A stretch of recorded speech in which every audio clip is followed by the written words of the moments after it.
Како да се подобри ситуацијата во правосудството за кое огромен дел од општеството смета дека е корумпирано? На ова прашање денеска се обиде да даде одговор врвот на судската власт, обвинителството, представници на надлежните институции и владата. Во дебатата се искористи последното истражување на Меѓународниот републикански институт ИРИ, кое покажа дека дури 74% од граѓаните немаат доверба во правосудниот систем.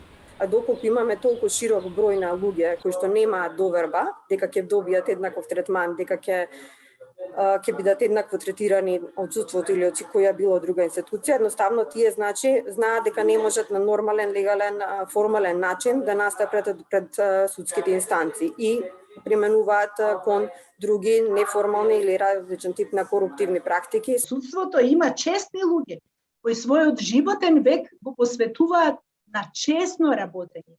И токму од таа перспектива главниот проблем не се ниту лошите закони, туку главниот проблем е неспроведувањето и неказнивоста на оние кои се навистина корумпирани, па поради нив се руши интегритетот на целиот правосуден систем.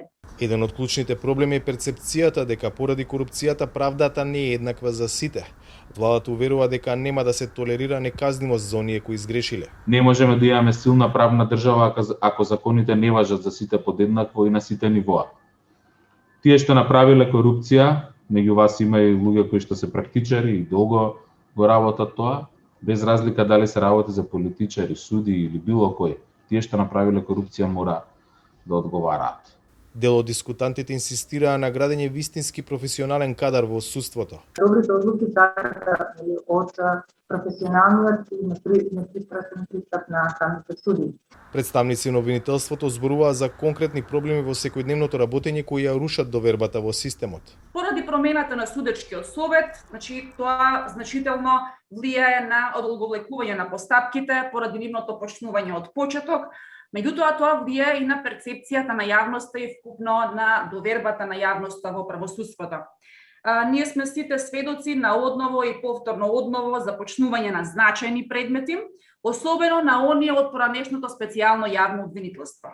За лошата ситуација зборува и податокот дека околу 20% од претставките од граѓаните кои ги добива антикорупцијската комисија се однесуваат токму на правосудството, кое во националната стратегија за борба против корупцијата како сектор е означено како високоризично од појава на корупција. За Гласот на Америка, од Скопје, Владимир Мирчевски.